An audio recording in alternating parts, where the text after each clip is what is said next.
ನವರಾತ್ರಿಯ 7ನೇ ದಿನದಂದು ದುರ್ಗಾದೇವಿಯ ರೂಪವನ್ನು ಕಾಳರಾತ್ರಿ ದೇವಿ ಎಂಬುದಾಗಿ ಆರಾಧನೆ ಮಾಡಲಾಗುತ್ತದೆ.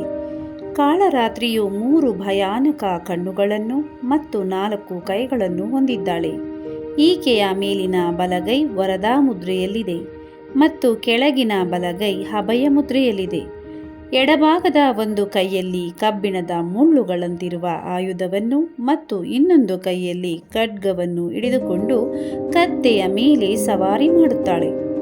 ಘೋರ ಕಪ್ಪು ಮೈಬಣ್ಣವನ್ನು ಹೊಂದಿರುವ ಈಕೆ ಬಿಚ್ಚಿದ ದಟ್ಟ ತಲೆಗೂದಲು, ಕೊರಳಲ್ಲಿ ರುಂಡಮಾಲೆ, ಬಾಯಲ್ಲಿ ಉರಿಯುವ ಬೆಂಕಿಯನ್ನು ಹೊಂದಿದ್ದಾಳೆ. ಪುರಾಣಗಳ ಪ್ರಕಾರ ಕಾಳರಾತ್ರಿ ದೇವಿಯು ಶುಂಭ ನಿಶುಂಭರನ್ನು ಸಂಹಾರ ಮಾಡಲು ಈ ರೂಪವನ್ನು ಹೊಂದಿದಳೆಂದು ಹೇಳಲಾಗುತ್ತದೆ. ತಾಯಿಯ ಈ ರೂಪ ಕೊಂಚ ಭಿನ್ನವಾಗಿ ಇರುತ್ತದೆ. ಭಕ್ತರಿಗೆ ಅಭಯ ನೀಡಿ ಶುಭಂಕರಿಯಾಗಿ